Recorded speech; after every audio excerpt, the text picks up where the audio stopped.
मालेगाव शहरामध्ये मोटरसायकल चोरीनं अक्षरशः उच्छाद मांडलाय। रस्त्यावरून, गल्ली बोळातून, बाजारातून क्षणार्धात दुचाकी गायब होत आहेत.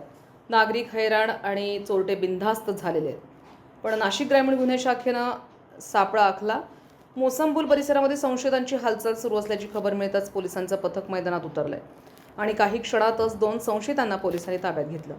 सुरुवातीला उडवाउडीची उत्तरं दिली गेली, पण पोलिसी खाक्या दाखवताच चोरट्यांना घाम फुटलाय. एकामागून एक धक्कादायक खुलासे समोर येऊ लागले.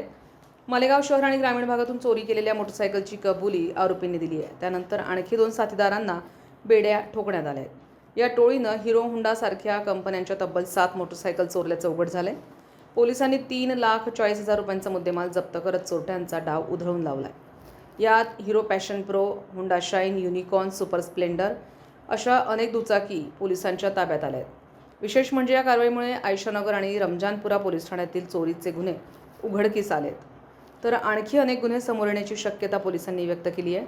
मालेगावात आता दुचाकी चोरट्यांची उलटी गिनती सुरू झाली आहे, कारण नाशिक ग्रामीण पोलिसांचा धडाका सुरूच आहे.